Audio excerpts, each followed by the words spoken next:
Dos pájaros de un tiro. Bueno, para no robarle espacio a nuestro querido invitado, quiero leer parte de su semblanza curricular. Me parece súper importante que conozcan quién es Mauricio Saldívar Lara, quien precisamente es licenciado en psicología y maestro en ciencias por la Universidad Veracruzana, así como doctor en psicología con orientación en neurociencias de la conducta por la UNAM. Su experiencia abarca el estudio neurofisiológico de la ansiedad y la depresión, así como la intersección entre las neurociencias y los estudios de género, que es lo que nos va a presentar. Ha sido profesor, director y evaluador de tesis en temas de neuropsicología, diversidad sexogenérica, violencia de género y salud sexual, áreas en las que también ha publicado. Y si me lo permiten, porque estoy leyendo y no aparece, pero colaboró en este libro que coordinó Lu Sichia y Siobhan Guerrero, ¿no? El de materialidades semióticas, ¿no? Con un texto relacionado pues a este tema, ¿no? Y me parece bien importante ese aporte. Actualmente se desempeña en la Universidad Pedagógica Nacional, donde colabora en proyectos de la Unidad de Igualdad de Género e Inclusión y funge como secretario ejecutivo del Comité de Ética. Además, cuenta con certificaciones en atención a la violencia de género y ha participado activamente en la promoción de los derechos humanos y la salud mental de personas de la diversidad sexogenérica. Ah, y le encantan los gatos, por eso le queremos mucho, ¿no? Entonces, Mau, el espacio es todo tuyo. De verdad, mil gracias por aceptar esta participación y pues estamos acá bien atentas. Muchísimas gracias. Voy a compartir una presentación.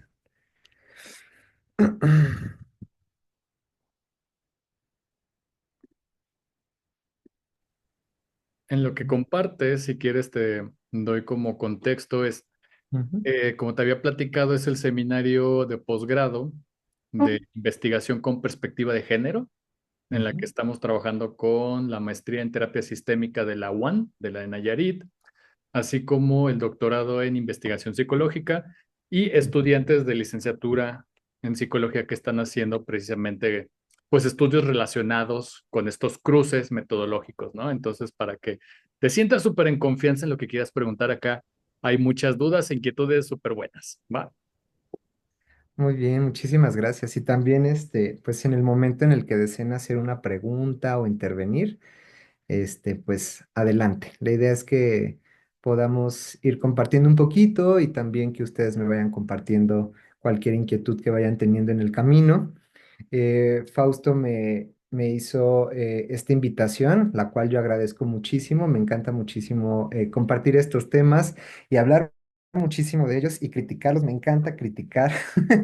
Entonces, va a ser un poquito desde ahí, porque les cuento un poquito que yo, desde que estudiaba la carrera, incursioné en el campo de la psicología experimental y también de las neurociencias. Entonces, había un tema que a mí me interesaba personalmente estudiarlo, que era el tema básicamente de la ansiedad. Y voy a empezar por ahí, con un poquito del tema de la ansiedad. Y por qué me encantaba tanto este tema. Uno, digo, aquí al personaje que vemos aquí, creo que ya todo el mundo vimos la película de Intensamente y además está súper bien representada. La imagen estuvo asesorada por psicólogos, psicólogas cognitivas, por neurocientíficas, neurocientíficos. Entonces es una manifestación muy interesante porque nos acercan muchísimo temas que son a veces difíciles de explicar, como es el caso de la ansiedad, ya que la ansiedad ha sido multidefinida. Y quiero empezar desde aquí. Ahorita van a decir, y bueno, ¿qué tiene esto que ver con con la plática? ¿Qué tiene que ver esto con la perspectiva de género y hacer neurociencias? Y vamos a ver que tiene que ver, mucho que ver, sobre todo por este ejemplo en particular. Cuando yo empecé a estudiar este tema de la ansiedad me interesaba mucho. Una, porque además yo soy paciente psiquiátrico de ansiedad, he estado en tratamiento psiquiátrico para la ansiedad, he estado en terapia para la ansiedad, terapia conductual, he estado en terapia cognitiva, he estado en todo para trabajar mi ansiedad. Entonces la conozco como paciente y la conozco como estudioso del área del campo de las ciencias y las emociones. Y una de las cosas que yo empecé a estudiar cuando incursioné en el campo, pues es que básicamente yo trabajaba con puros psiquiatras y bueno, ustedes sabrán que la manera en la que trabaja mucho la psiquiatría es a través de la terapia farmacológica y hay muchas herramientas farmacológicas utilizadas para contrarrestar la sintomatología de lo que conocemos como ansiedad. Y un poquito para entrar por ahí, me gustaría diferenciar y hacer énfasis en que de entrada, la ansiedad no es un trastorno por sí mismo, es decir, todas las personas podemos experimentar la ansiedad. Son conductas totalmente adaptativas. La ansiedad se puede acompañar de condiciones fisiológicas asociadas al estrés, pero como tal ansiedad se compone por algunas características de alertamiento sobre nuestro medio para ponernos, para salvarnos, para protegernos. La ansiedad nos permite prever ciertos escenarios que pueden ser eh, afrontadores, que necesitamos tomar decisiones. Entonces son emociones que nos permiten muchísimo sobrellevar condiciones habituales y comunes de la vida. Pero muchas veces estas condiciones adversas y sociales, porque recordemos que la salud mental no es una cuestión solamente del cuerpo, una cuestión solamente biológica, es una cuestión también social. La salud mental también es una cuestión, es un tema social. Cuando estas condiciones son adversas, podemos caer en condiciones de ansiedad crónica y posteriormente esa ansiedad crónica, aunque los estímulos ansiogénicos ya no estén presentes, se mantiene en el tiempo y eso nos puede generar una serie de problemas. Y entonces la psiquiatría, desde los inicios de la farmacología, ha intentado encontrar sustancias que nos permitan contrarrestar la sintomatología ansiosa, tener vidas más tranquilas, más vivibles, y podemos encontrar entre los fármacos más utilizados, pues las famosas benzodiazepinas. Y ¿qué son las benzodiazepinas? Bueno, son una familia de fármacos que actúan sobre unos neurotransmisores muy específicos. No me voy a meter muchísimo a explicar esto, pero recordemos que todo nuestro sistema funciona a través de neurotransmisores, que nuestras neuronas no se tocan físicamente, son neuronas, son células o unidades independientes en las cuales hay espacios y esto fue muy interesante porque Ramón y Cajal, quien descubrió este espacio interneural, dijo, bueno, si las neuronas no se tocan, ¿no? ¿Cómo funcionan, no? Eso fue una pregunta muy interesante. Otto Loewi, que fue otro investigador casi 50, 60 años después, encontró que habían sustancias químicas que modulan la conexión de estas neuronas y entonces, cuando descubrimos que hay sustancias que modulan la actividad eléctrica de nuestro sistema nervioso, la pregunta que nos empezamos a hacer es, ¿podemos modular esa actividad eléctrica del sistema nervioso? Y si la respuesta es sí, ¿cómo la hacemos? Sabemos que tradicionalmente desde la etnobotánica existen sustancias, tés, plantas, ¿no? Que hemos utilizado. De hecho, en México tenemos una tradición etnobotánica de medicina tradicional fuertísima. Y lo que se hizo, la pregunta que se hizo a las neurociencias es, ok, lo sabemos tradicionalmente, pero ¿cómo? ¿Cómo eso afecta esa neuroquímica y esa conexión? Lo primero que les quiero contar es que la ansiedad es una situación donde el sistema nervioso, algunas áreas de nuestro sistema nervioso, ya sea por acción del medio ambiente constante, algunas otras condiciones biológicas, etcétera, está hiperactivado por una serie de neurotransmisores, particularmente glutamato. El glutamato es un neurotransmisor excitatorio del sistema nervioso y por alguna condición, pueden ser muchísimas, se hiperactivan ciertos circuitos, estructuras de nuestro sistema nervioso, particularmente estructuras llamadas límbicas o amigdalinas, que se hiperactivan y generan estas sensaciones de peligro y de hipervigilancia constante, aunque no haya un estímulo adverso afuera.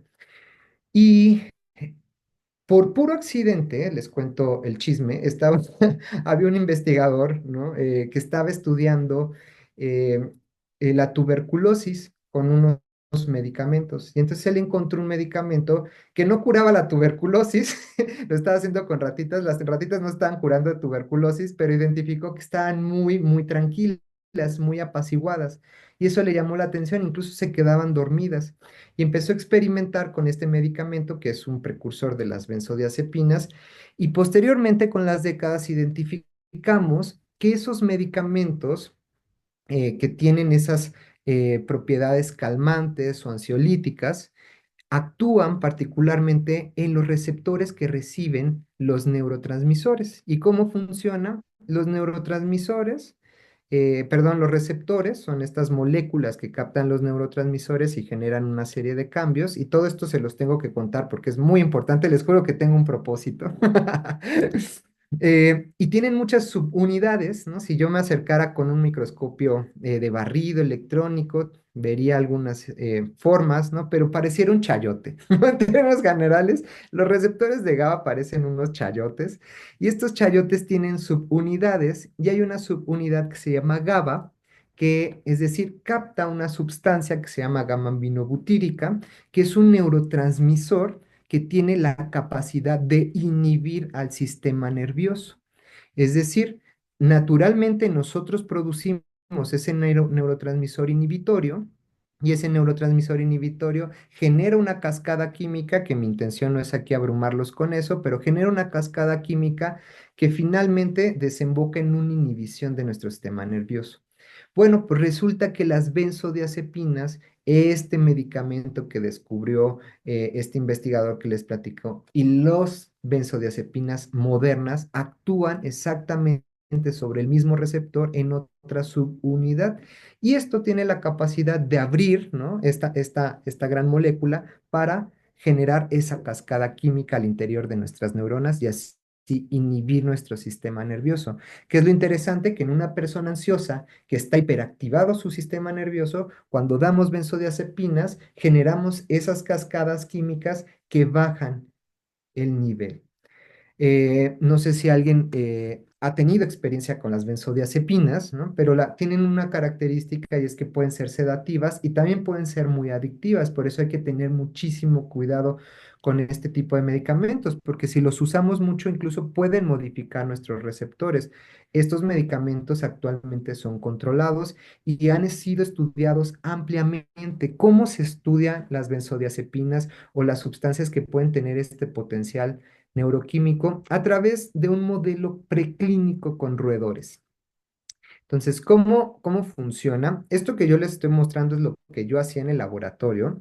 Teníamos unos roedorcitos, entonces lo que ustedes están viendo en el video es una vista por arriba de un laberinto que se llama el laberinto de brazos elevados.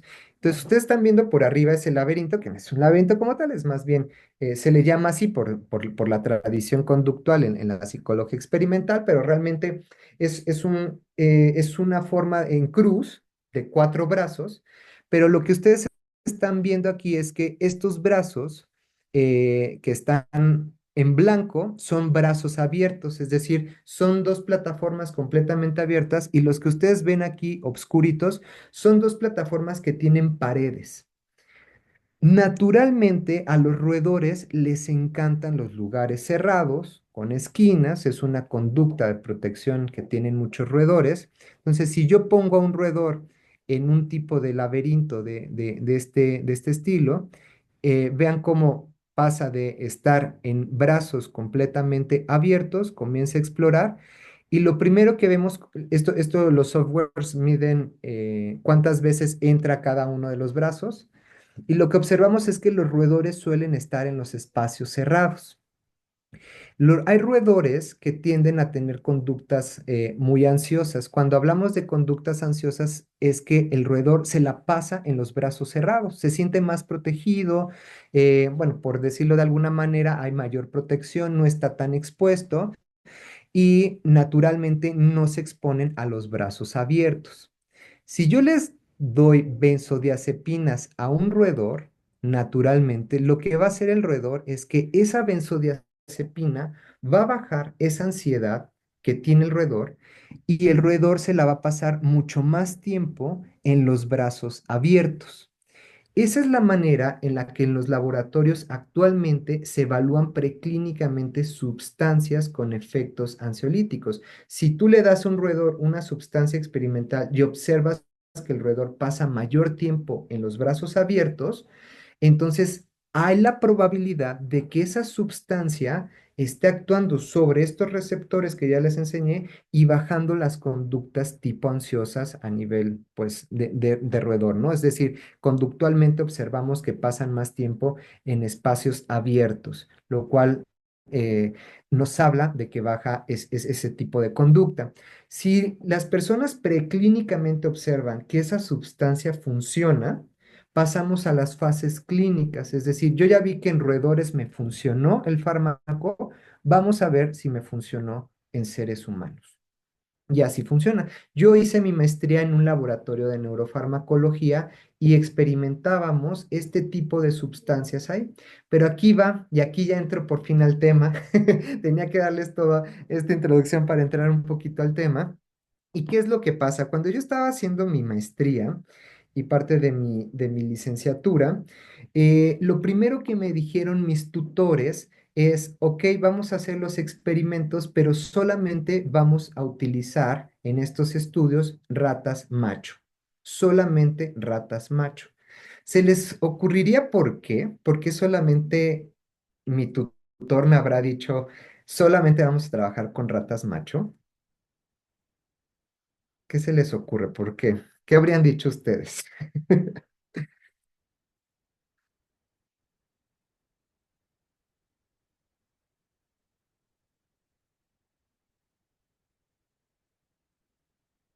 Lo que se les ocurra, ¿eh? Y si no se les ocurre, no se preocupen, que yo estaba exactamente igual. Para mí me dijeron, solamente vas a usar ratas macho, dije, ok, ¿no? Yo dije, igual porque no sé, tal vez en los bioterios solamente están reproduciendo ratas macho, no sé, o sea, como que no lograba yo entender. Entonces, lo que pasó fue que mi tutor me dijo, vamos a usar solamente ratas macho porque resulta que las ratas hembra tienen periodos estrales, es decir, tienen 4 fases de periodo, del periodo estral, la fase de ovulación, y mi tutor dijo, y eso es una variable extraña, ¿no? Así, la fase ovulatoria de un roedor es una fase extraña, ¿no? Extraña para quién, ¿no? Digamos, obviamente para los roedores no les va a ser extraño. Extraño para quién y desde dónde. Entonces, ¿qué es lo que hacían? Uno, o solamente trabajabas con ratas macho, o si ibas a trabajar con ratas hembra, tenías que hacer un tamizaje, tenías que extraer del canal vaginal una muestra de células y observar en qué fase se encontraba la rata. Si la rata no se encontraba en fase de ovulación, es decir, se encontraba en fase de estro, entonces podías trabajar con la rata hembra. Y así controlabas la variable extraña. ¿Qué pasó? Que por muchos años se hicieron estos experimentos con ansiolíticos justamente así, solamente con ratas hembra, perdón, con ratas macho, porque, ¿se acuerdan este chayotito que les mostré acá? Ya les mostré que tienen una subunidad para GABA, que es el neurotransmisor natural, una subunidad para benzodiazepinas, pero ¿qué creen? Nuestro receptor también tiene una subunidad para neuroesteroides. ¿Qué es un neuroesteroides? Esteroides básicamente son hormonas, ¿no? Que se producen dentro de nuestro sistema nervioso. Y estas hormonas, estos esteroides, muchos de ellos son hormonas, por ejemplo, como la progesterona o algunos metabolitos como la alopregnanolona. Y estos metabolitos se pueden unir al receptor y generar efectos ansiolíticos. Eso se empezó a averiguar, no tiene mucho, ¿eh? Tendrá unos 15, 20 años que esto se averiguó y por muchos años no se hicieron experimentos con ratas hembra, entonces se experimentaba con puros macho y luego pasaba a la fase clínica y ahí sí participaban mujeres. Entonces, vean, este es un estudio de cómo en 1900, de la participación en animales, de cuántas eran hembras, que son el rojo, cuántos eran machos, que son el azulito, en específicos de ambos sexos. Y estos son el estudio. El porcentaje de estudios que utilizaban solamente machos. Y vean cómo a partir de 1969 justamente solamente en el campo de las neurociencias conductuales se empezó a trabajar con puras ratas macho, solamente con ratas macho. Y eso se sostuvo hasta 2009. No tengo los datos más recientes, pero lo que sí les digo es que aproximadamente en 2009, en 2008, se descubrió que nuestro receptor tenía sensibilidad para estos neuroesteroides. ¿Y eso qué significaba? Que cuando las ratas hembra estaban ovulando, producían una gran cantidad de progesterona que se metabolizaba en alopregnanolona y tenía efecto sobre ese receptor. Y si tú ese receptor que ya lo tenías afectado, le agregabas benzodiazepina, podías generar una acumulación de efecto. ¿Y eso en qué se traduce?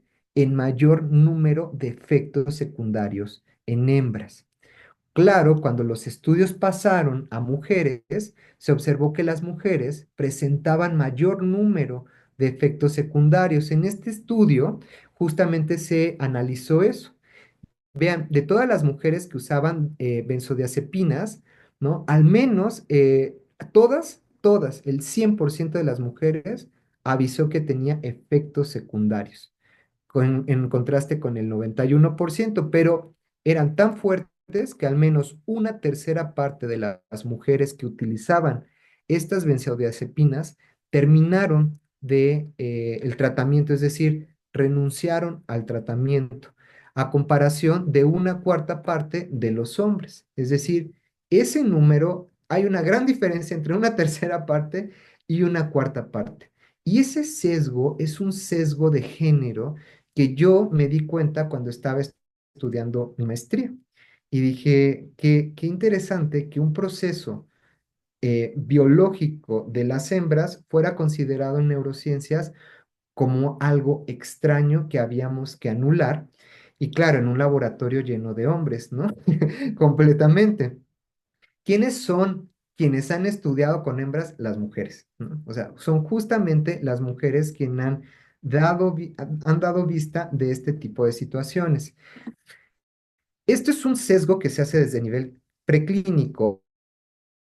¿Y qué pasa con seres humanos? Bueno, no sé si hasta aquí alguien tenga un comentario, alguna pregunta sobre esto que les estoy platicando.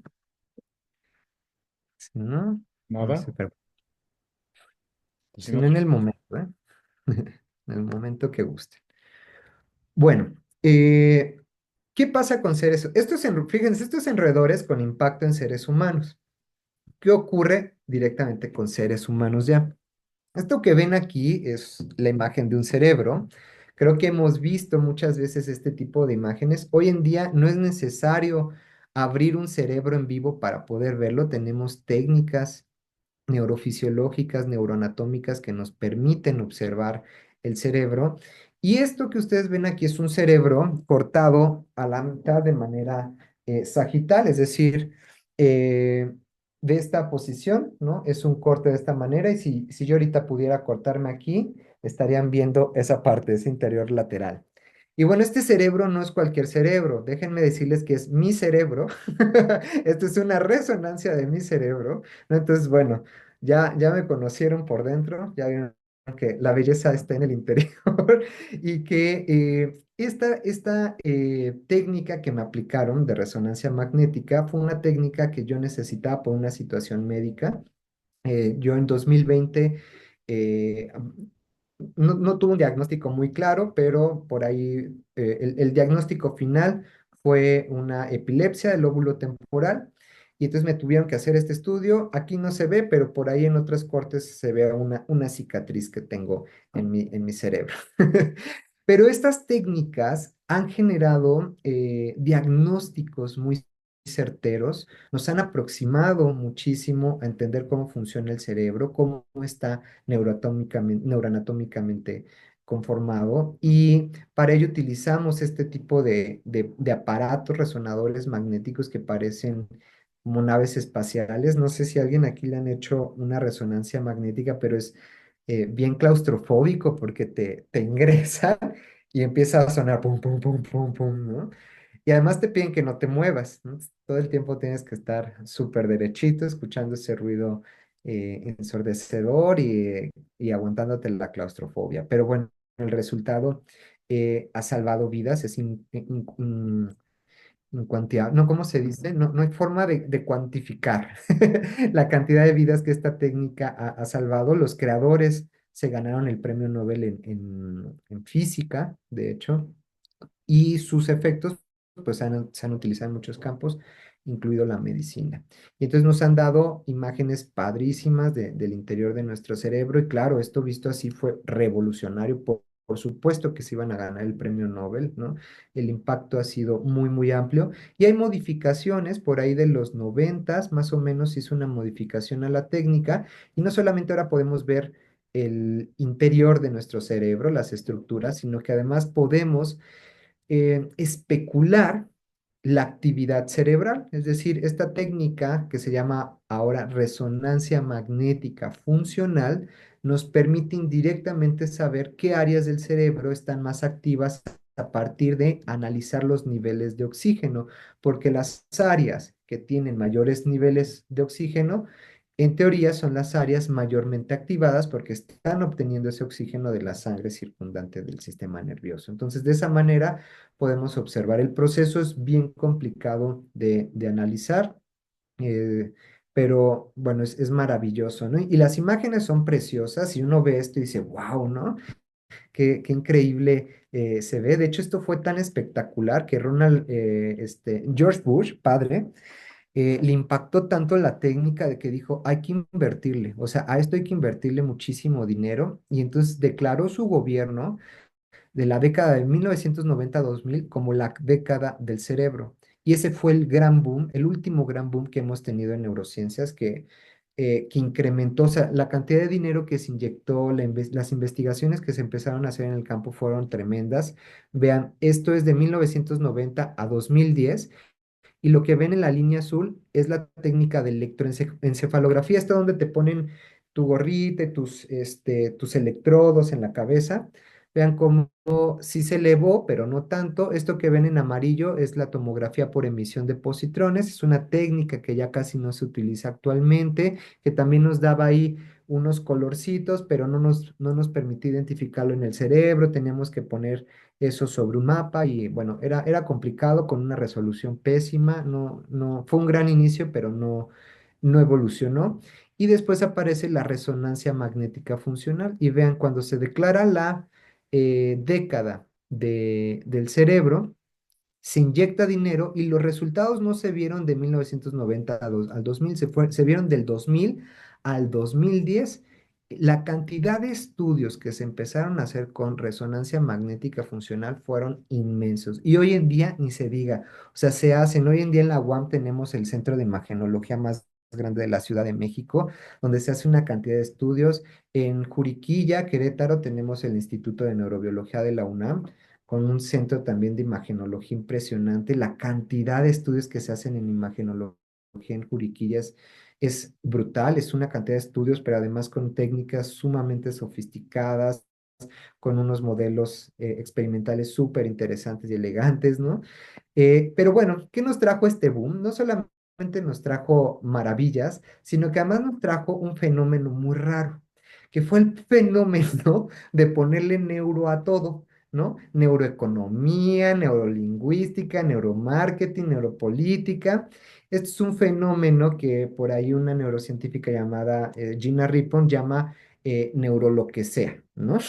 Porque ahora a todo le ponemos neuro y entonces pareciera que esas disciplinas por llevar el prefijo neuro son más científicas o más serias y en realidad no muchas veces eso ocurre así.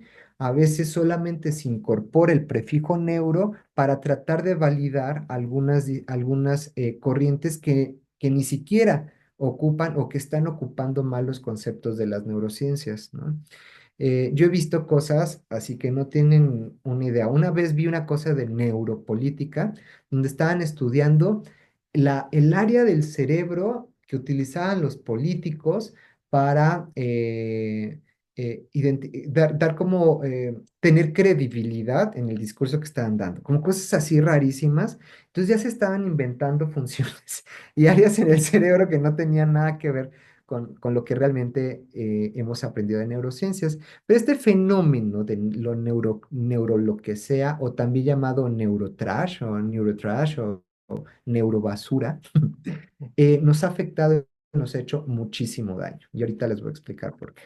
Vean, esto es un estudio que yo busqué, que se publicó en 2012 cuando estábamos con este boom, ¿no? ¿Qué es lo que estaban haciendo estos estudios? Esta es una nota que dice, si se acuerdan, hubo un furor de este cantante que se llama Justin Bieber, y entonces todos los fans las fans de Justin Bieber se les llamaba las Believers, ¿no?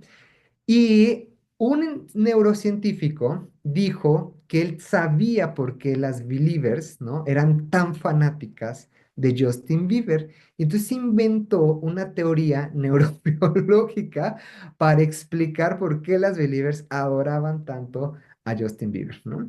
Y en esa explicación, él hablaba de que cuando veían a Justin Bieber se desencadenaba la dopamina y entonces eso era similar a cuando tomabas una droga y básicamente les dijo que estaban adictas a Justin Bieber y que tenían una base neurobiológica de la adicción que explicaba por qué estaban así. Esto, se los digo de entrada, es absurdo, o sea, es completamente absurdo y se los digo porque hasta el día de hoy yo sigo viendo noticias que hacen ese tipo de comparaciones. Incluso una vez vi una noticia hace unos años que decían que las galletas Oreo tenían capacidad adictiva como lo tenía la heroína, porque activaba el mismo circuito. Esto no funciona así, o sea, esto no es así, no funciona. Por supuesto que hay circuitos asociados a la motivación y todo que se activa naturalmente con la comida, etcétera, pero por supuesto que no funciona como una droga, porque una droga afecta totalmente la globalidad de ciertos circuitos, los receptores, los daña, en fin, o sea, no funciona de esa manera, pero esto nos ha hecho creer este tipo de cosas. Y no solamente eso, sino cuando empezamos a estudiar sexualidad desde las neurociencias con este tipo de resonancias magnéticas, comenzamos a generar ciertas, eh, ¿cómo llamarlas? Interpretaciones a modo, ¿no? Algo que les digo es que una sociedad sexista va a ser ciencia sexista, así, ¿no? Esto de que la ciencia es ajena a las pasiones del investigador, a su historia, a su cultura, hoy en día sabemos que eso no es cierto, ¿no? Hoy en día sabemos que un resonador nos puede dar datos matemáticos muy concretos y llega el investigador súper misógino u homofóbico y le da una lectura y interpreta a modo lo que ahí ve. Y eso pasó con esta investigación. Resulta que hicieron un estudio donde ponían a hombres a ver objetos como de construcción, por ejemplo, un taladro, martillos, clavos, y ponían a verlos también imágenes de mujeres en bikini. Y lo que concluían es que cuando veían imágenes de mujeres en bikini, se activaban las mismas áreas que cuando veían objetos o herramientas. Es decir, que, que cuando un hombre veía a una mujer, básicamente se activaban las zonas que interpretaban los objetos, ¿no? Y por eso esta nota, y fíjense, no es cualquier diario, es The Guardian, ¿no? Es un tabloide súper importante, saca una nota que se llama Sex Objects, ¿no? Entonces las imágenes, ¿no? Que activan cuando ven a las mujeres. Pero ahí no quedó el asunto. O sea, vean todas las notas que encontré. O sea, hay una de National Geographic, ¿no? Que las mujeres en bikini las hacen ver como objetos, según confirma el escáner, ¿no? El resonador magnético. Esta es la misma. Hombres que ven a mujeres en bikini las ven como si fueran objetos, dice la psicología. Ya no es este investigador, ¿no? Dice la psicología.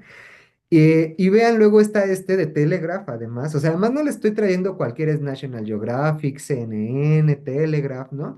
Telegraph, este sí se pasaron porque pusieron estudio, ¿no? Muestra que hombres que ven a mujeres en bikini las ven como objetos sexuales. Ya hasta le dijeron objetos sexuales, ¿no? Y además la nota viene acompañada de toda esta cintilla de mujeres en bikini. Entonces, cuando tú entrabas a la nota era de este vuelo y todo lo demás eran mujeres en bikini, y entonces, o sea, era, vean, hasta aquí aparecía como la cantidad, la galería que traía de mujeres en bikini. Aquí yo les estoy presentando dos problemas, ¿no? Un problema es la interpretación que hizo el investigador de su propio estudio, sesgado, ¿no? O sea, porque hay una parte en su estudio, yo sí lo leí, hay una parte en su estudio que sí llega a dar esa interpretación. Y el segundo gran problema que tenemos hoy en día en neurociencias es algo que se llaman esto de ponerle el neuro, ¿no? De llamarle las neuronews, ¿no? Que son estas neuronoticias, que son las columnas de ciencia que agarran estudios de neurociencias, son leídas por él o la divulgadora desde el sesgo sexista u homofóbico, o etcétera, y las plasman y entonces se hacen de conocimiento común, es decir, se vuelven parte de la cultura, de la sociedad, se socializa esta investigación y eventualmente se genera una narrativa de lo que presuntamente las neurociencias nos están diciendo sobre muchos temas, como la sexualidad o el género, ¿no? Estos algunos ejemplos de cómo han incrementado el número de artículos en este campo. Y aquí se movió la S, pero esto es lo que les decía, genera neuronarrativas. Y en esa neuronarrativa, lo que ha pasado es que tendemos a creer que las neurociencias ocupan un lugar muy privilegiado de explicación sobre los hechos y son generativos de ciertas verdades y realidades que suponemos. Hoy en día hay mucha gente que piensa que la psicología está rebasada por las neurociencias, que ya para qué hacemos psicología si las neurociencias nos están diciendo todo. Eso es una creencia que en general mucha gente está teniendo a partir de ver esto. Entonces, por ahí me encantó que por ahí dos investigadores quisieron corroborar estas creencias. ¿Qué hicieron? Hicieron un experimento sencillo, súper divertido. Tenían dos grupos de personas. Ya un grupo de personas les ponían una noticia de de que las neurociencias dicen que no sé qué, ¿no? Un chisme, ¿no? Les ponían ahí un chisme. Y a otro grupo les ponían el mismo chisme, pero lo acompañaban de estas imágenes que ustedes ven acá, que son dos cerebritos con luces, ¿no? Hay con imágenes de activación. Y resulta que esos cerebros que ustedes ven ahí no tenían nada que ver con lo que les estaban poniendo en la noticia. La cosa es que cuando les preguntaban a ambos grupos qué tan verosímil te parecía esta noticia, resulta que los que tenían imágenes de cerebros a un lado de la noticia, sus puntajes, el rating de credibilidad incrementaba, ¿no? Casi la escala iba del 1 al 3 e incrementaba estadísticamente significativa la creencia sobre esa noticia cuando se acompañaba. Y yo les hago la invitación a reflexionar un poco sobre esta situación, porque en Facebook esto ocurre muchísimo. Te ponen una nota en Facebook, en redes sociales, en Instagram, ¿no? Acompañada de un cerebro que no tiene nada que ver, y ya por tener el cerebro, damos por hecho que eso que está puesto ahí tiene cierto grado de veracidad. Y muchas veces no recurrimos al estudio real, ¿no? Así que cuando vean una noticia con un cerebro al lado, mi recomendación es primero duden. ¿Qué tan certero es esto? ¿Qué tan traducido está haciendo esto? ¿Qué nos está diciendo la investigación real? Porque estas neuronarrativas son muy peligrosas cuando se acompañan de algo que conocemos como sexismo. Entonces, cuando nosotros damos credibilidad a las neurociencias como disciplina jerárquicamente superior a otras especialidades de la conducta, del pensamiento humano, podemos caer en el problema de trenzarlo con nuestras creencias sexistas o socialmente sexistas. Entonces, ¿qué es el sexismo? Básicamente es esta creencia que tenemos de que hay diferencias entre mujeres y hombres basadas en condiciones de sexo, pero que además estas diferencias favorecen a los varones sobre las mujeres en muchas cosas, ¿no?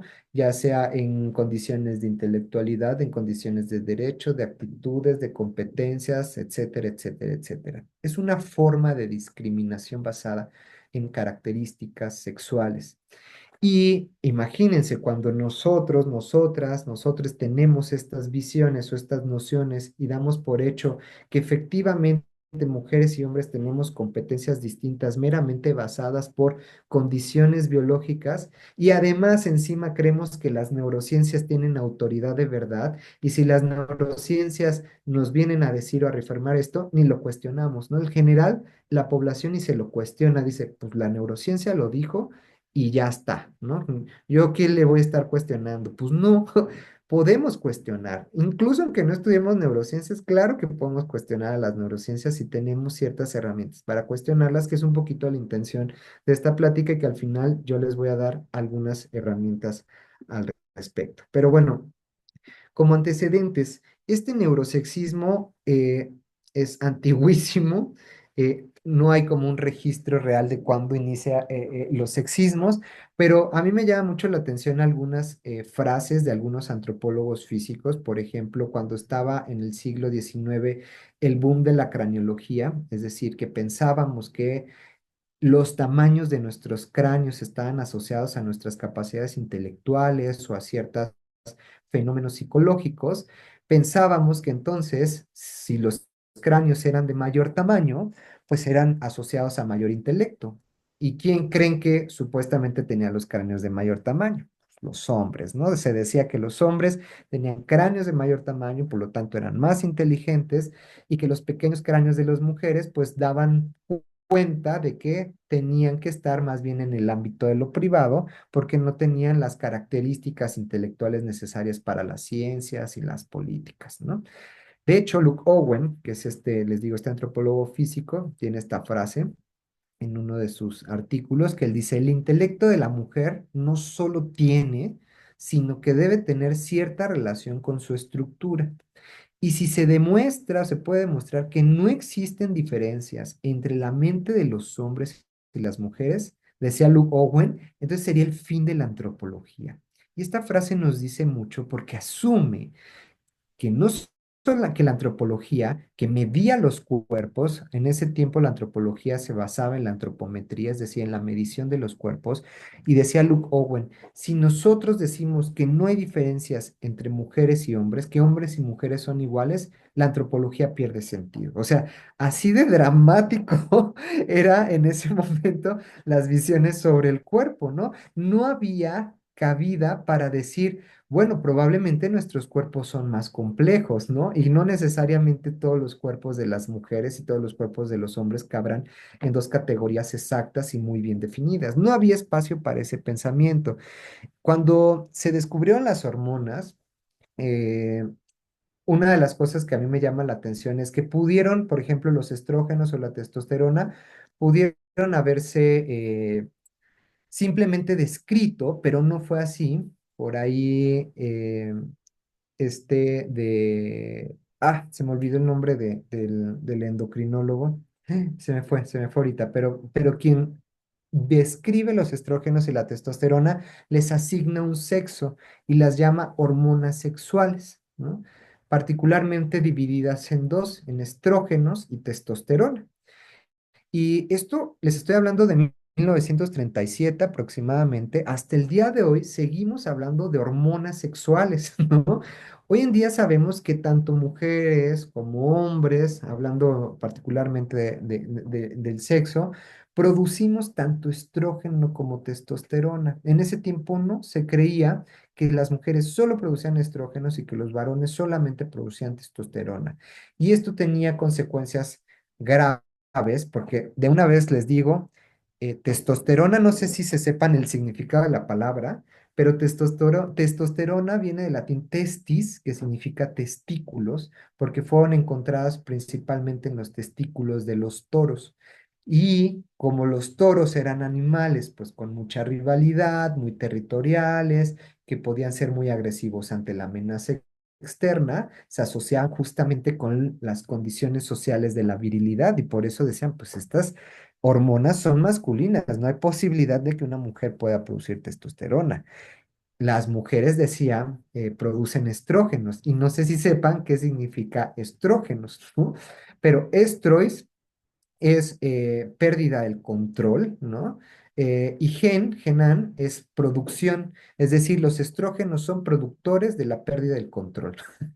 Y estos estrógenos, ¿no? Como ese es su origen etimológico, estos estrógenos se pensaban así porque fueron descubiertos en hembras de roedores y se observaba que cuando los estrógenos eran muy altos, que era durante la evolución, las hembras eran muy receptivas a la cópula. Entonces decían, no, pues pierden el control y cuando las mujeres están ovulando, pues pierden el control.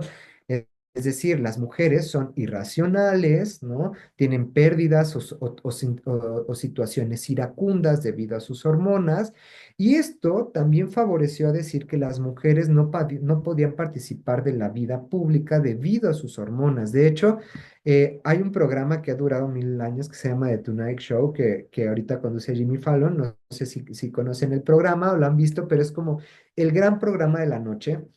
Hoy en día es el más visto en Estados Unidos, pero antes de que estuviera Jimmy, estaba otro conductor, y ese conductor, le estoy hablando del principal programa de medianoche de Estados Unidos, ¿no? De los fines de semana, y en ese programa Tony Carson estaba entrevistando a Edgar Berman, que era un médico psiquiatra que pertenecía al Comité de Prioridades Nacionales del Partido Demócrata de los Estados Unidos, y en ese programa, él abiertamente en televisión, más visto, le dice a Tony Carson que las mujeres eran incapaces de ocupar un puesto político por sus iracundos desequilibrios hormonales.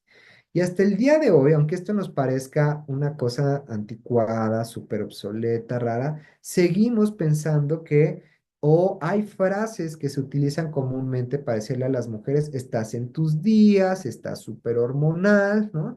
Y este tipo de declaraciones asociadas a las hormonas, pues lo que hacen es que generan discursos misóginos, sexistas, porque recurren al sexismo, recurren a la división de sexos para asignar ciertos estereotipos y ciertos roles a las mujeres que por supuesto las dejan en desventajas en el marco de la condición de derechos respecto a los varones. Entonces ya vimos que primero eran los cráneos, luego eran las hormonas, ¿no?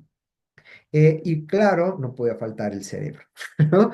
Paul Broca, que era como, quienes hemos estudiado neurociencias, siempre decimos que Paul Broca es como uno de los abuelitos de las neurociencias, porque fue el primero que comenzó a cuestionarse si el cerebro estaba asociado a la conducta, y es muy famoso, particularmente por sus estudios del lenguaje. Paul Broca fue el primero que descubrió que habían lesiones en el cerebro que podían afectar el lenguaje.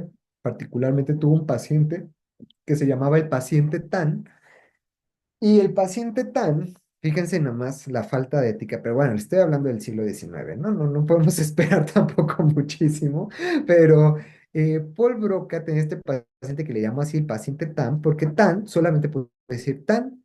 Entonces le decían, buenas tardes, Tan, y Tan solo decía Tan, Tan, Tan, Tan, ¿no? Eso era lo único que podía decir. Entonces Broca pidió el cerebro del paciente Tan. Ya estoy saliendo, esto sí es chisme, ¿eh? Porque esto no tiene ya nada que ver con lo demás.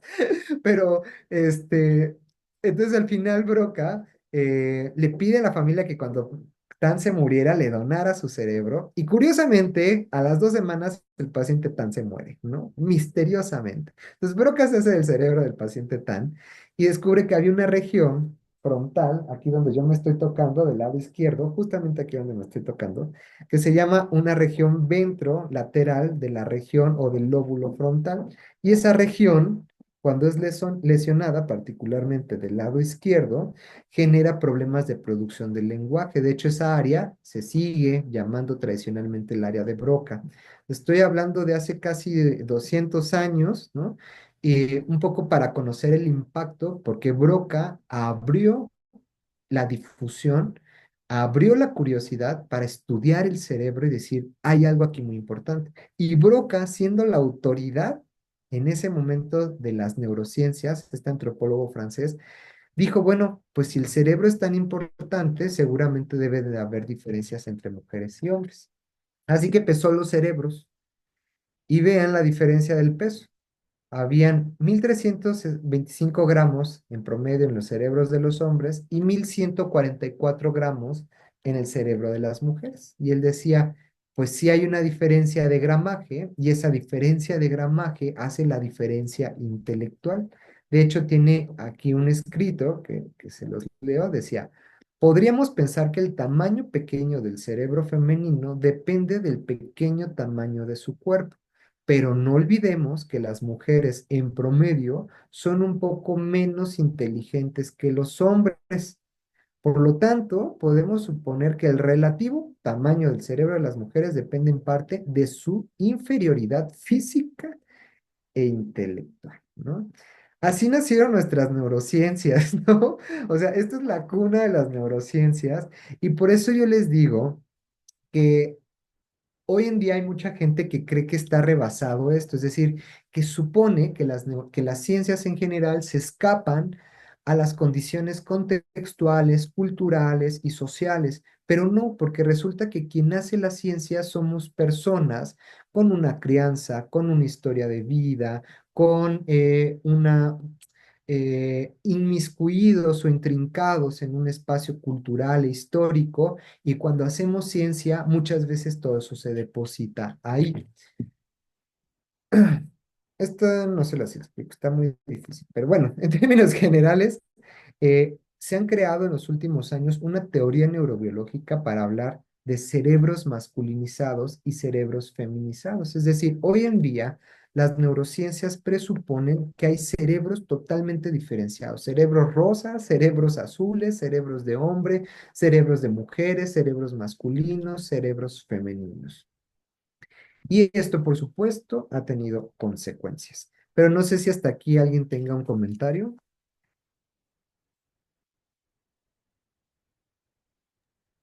Yo una duda, Mau.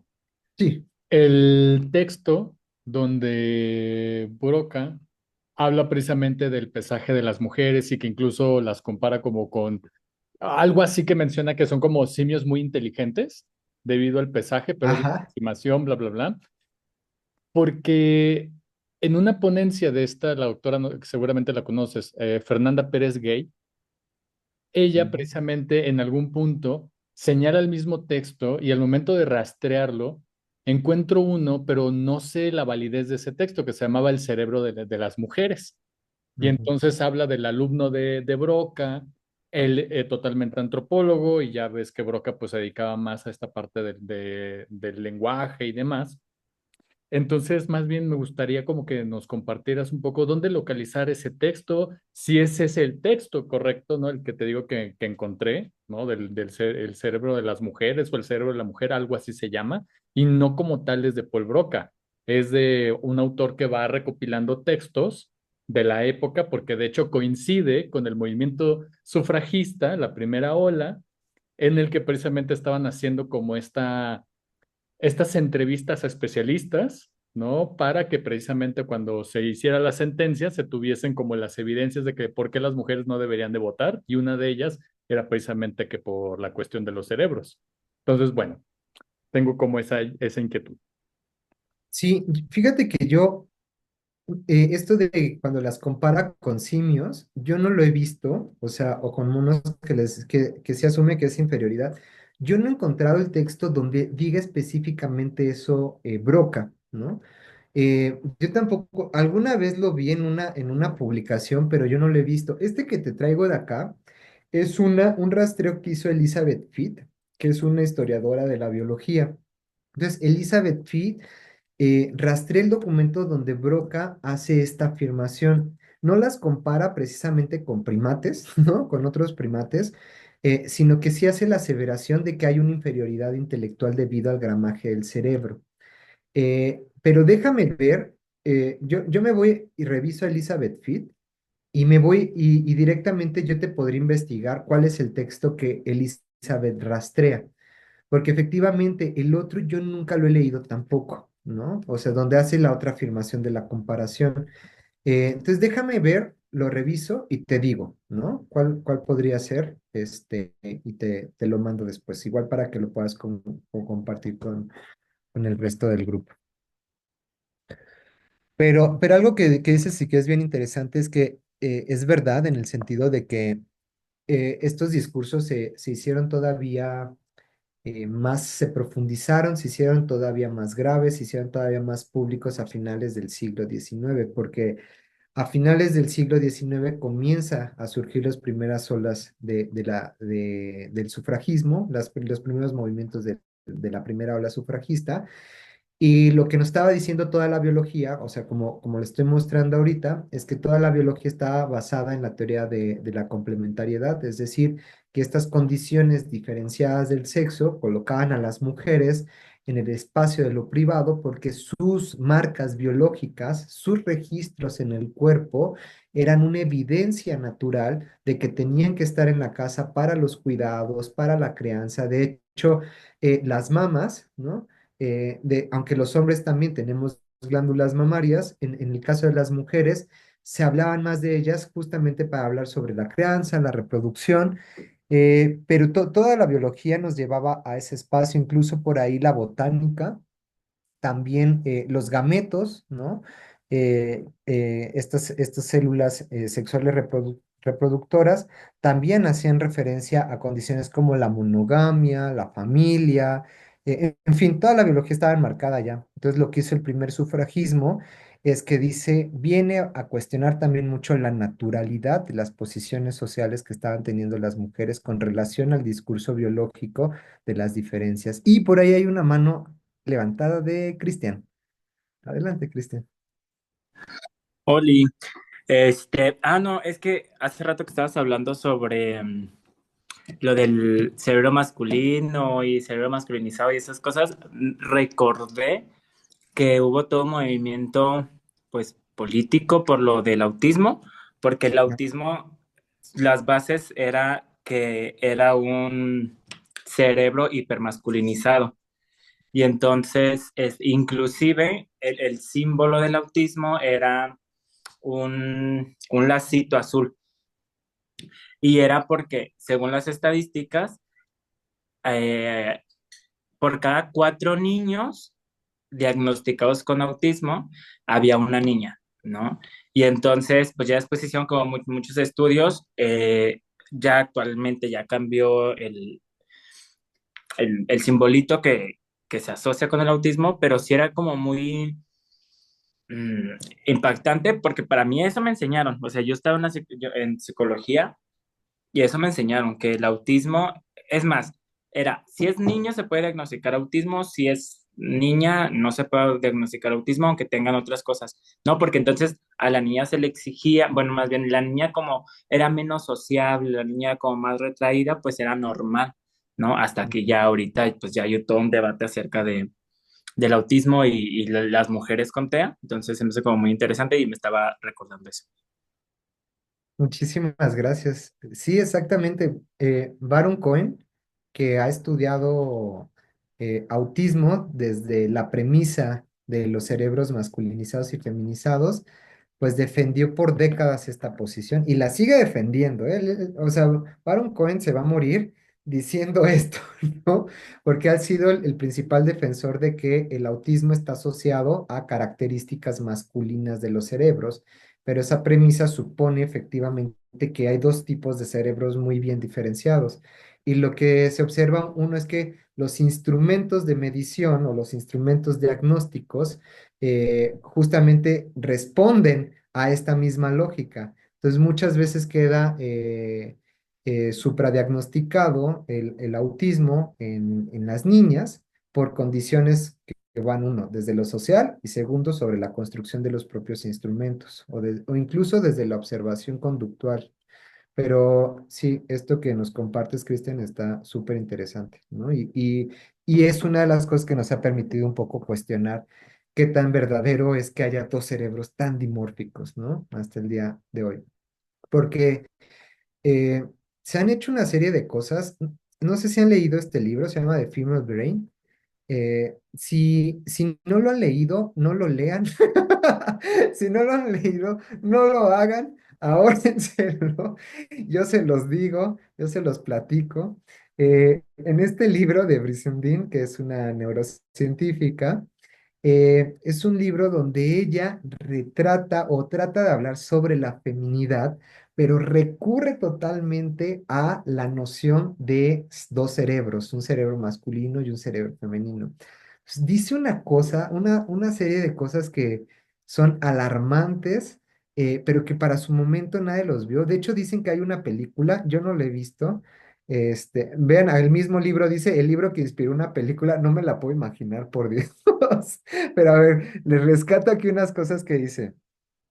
Una de las cosas que dice Brizendine es que hay conexiones naturales del cerebro femenino, y que estas conexiones son distintas, es decir, que los cerebros de las mujeres tienen ciertas vías cerebrales asociadas al trabajo, el emprendimiento, y hay otras vías asociadas a la maternidad. Entonces, son circuitos que dice Brizendine, que al combinar la maternidad con una carrera profesional, se genera una lucha cerebral debido a circuitos cerebrales sobrecargados. O sea, lo que nos está diciendo Brizendine, entre líneas, es que por naturaleza las mujeres tienen estos dos tipos de circuitería, y que o eliges una o eliges otra, ¿no? Porque entonces te sobrecarga el cerebro. Pero además no termina ahí. Dice que los circuitos de la carrera, o sea, de la carrera profesional, y los circuitos maternos se enfrentan, lo que lleva a un aumento del estrés, mayor ansiedad y una disminución de la capacidad cerebral para el trabajo de la madre y sus hijos. Y entonces Brizendine promete, ¿no? Comprender nuestra biología innata nos permite planificar mejor nuestro futuro. ¿Planificarlo cómo? O sea, si lo que le está diciendo a las mujeres es que hay condiciones innatas asociadas al cerebro que te van a predisponer al estrés si quieres hacer una carrera profesional, porque estos van a chocar con tus circuitos maternos. Eso es lo que le está diciendo a sus lectoras y a sus lectores. Y por supuesto que este libro fue famosísimo en su tiempo, tendrá como unos 20 años, fue bien, bien importante. Yo todavía lo leí, creo, en la carrera, leí algunos fragmentos en la carrera. Y bueno, pues es terrible porque lo que está haciendo es naturalizando condiciones. Lo que a mí me llama la atención es por qué no retrata las condiciones sociales de desigualdad que tienen muchas mujeres para acceder o permanecer en la educación superior, ¿no? ¿Por qué no habla sobre las condiciones que tienen muchas mujeres estudiantes de carrera que también son madres cuidadoras, ¿no? Y que más allá de una circuitería cerebral, hay condiciones sociales que generan esta doble carga laboral a las mujeres, y que esta es la doble carga la que genera condiciones de estrés, de ausentismo o de desertar por completo la educación superior, ¿no? Hoy en día sabemos eso, pero lo que hacen estas personas es que recurren a una explicación meramente sobre el cerebro, que además está sacada de la manguísima, ¿eh? De hecho, yo también lo leí en la carrera, este artículo, que es un artículo que salió en el Scientific American, que yo crecí con este artículo. O sea, en mi carrera me lo pusieron no sé cuántas veces, y era un artículo sobre las diferencias en cuanto a competencias cognitivas entre hombres y mujeres. Y este artículo, yo en su tiempo como estudiante no lo leí críticamente, yo me lo creí por completo, pues dije, es un artículo científico de la Scientific American, la principal divulgadora de ciencia, y lo que hacían es que pues son artículos recopilatorios o de revisión sobre un tema, que en este caso era sobre neuropsicología, y lo que hacían es que diferenciaban entre las competencias que tenían los hombres, por ejemplo, para capacidad de rotación visoespacial mental, estas tareas donde te ponen un cubo y entonces tú tienes que predecir que si se mueve 90 grados, cómo va a terminar el cubo, etcétera, ¿no? Luego otros de visoespacialidad, como aventar dardos, de movimientos de piezas, de algunos cálculos matemáticos, donde los hombres son mejores que las mujeres, que por ejemplo salían mejor en tareas para discernir diferencias visuales, identificar objetos, capacidades o habilidades verbales, motricidad fina, etcétera. Pero a mí lo que me llama la atención de este artículo es que resume o ya en la parte final de conclusión, es que asocia estas diferencias con las diferencias en el cerebro. Y esto es curioso porque son estudios de neuropsicología en tanto que analizan los resultados de las evaluaciones neuropsicológicas, pero lo que llama la atención es que concluye Doren Kimura que está asociado a que hay dos cerebros diferenciados y que además hay un rol, que es el rol de la testosterona, el que puede afectar las capacidades cognitivas entre mujeres y hombres. Es decir, aquí ya estamos resumiendo la cuestión de las hormonas y del cerebro. Y esto, por supuesto, ha creado muchas ideas. Esta es otra nota que salió de piensas como un hombre o como una mujer, ¿no? Las diferencias mentales. Entonces rescatan por ahí unos artículos, esto es del 2015, donde habla sobre los cerebros masculinos y además es una columna científica, ¿no? Del Confidencial.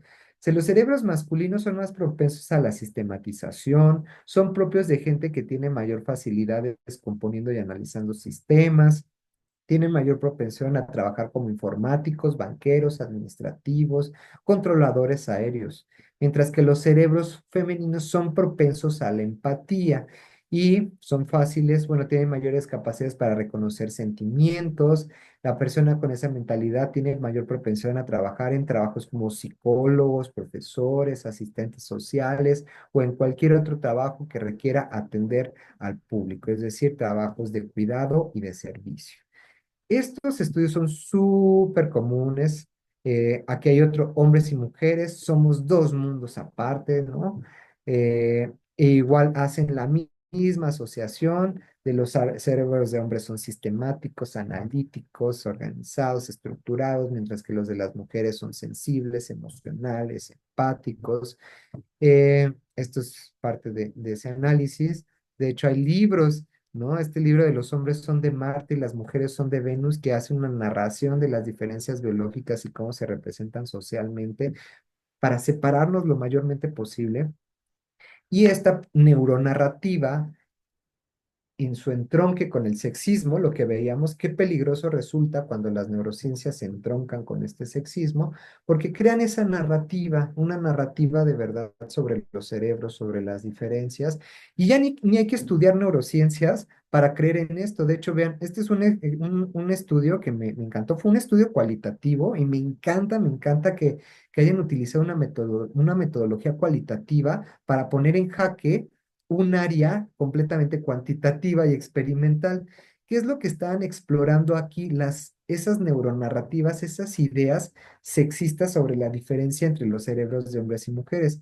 Resulta que en este juego, ¿no? De cartas, eh, muchas de las personas que están en el bridge, en el juego de bridge, las personas que están en competencias y están en niveles más altos de competencia resulta que suelen ser hombres más que mujeres. Entonces fueron a entrevistar a estas personas que juegan profesionalmente y les preguntaron tanto a hombres como mujeres por qué creían que los hombres tienen posiciones más altas en las competiciones de este tipo de juegos. Así, no les dijeron más, ¿eh? Simplemente les preguntaron eso. Y las respuestas que empezaron a dar las personas entrevistadas, las respondientes, eran muy interesantes porque decían, bueno, algunos jugadores atribuían que estos logros estaban asociados a la función del cerebro. Por ejemplo, esta persona decía, pues por la estructura cerebral, porque hay diferencias, ¿no? Por ahí ligeras diferencias, y los mejores jugadores tienden a ser hombres. Pero lo interesante es que recurre a una explicación neurológica. La otra persona dice, pues yo creo, ¿no? que hay ciertas diferencias, no sé cómo, pero me da mucha curiosidad acerca, ¿no? del cerebro. No lo sé, pero he leído que los cerebros de los hombres y los cerebros de las mujeres son diferentes.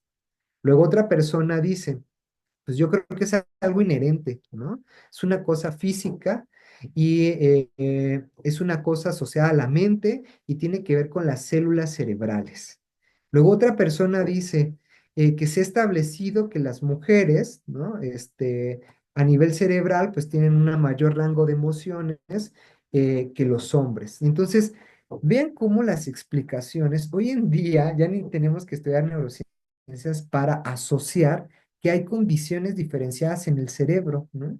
Ya está permeado, ya. ¿Cómo se permeó? Pues como se los mostré al inicio, a partir de los estudios, las personas que se encargan de trasladar o traducir esos estudios a las columnas, de llevarlo a la sociedad, de democratizarla, de popularizarla, generan notas que se vuelven muy populares y que se insertan en nuestras narrativas y comenzamos inadvertidamente a creer que las condiciones y que todas las explicaciones están netamente asociadas al cerebro.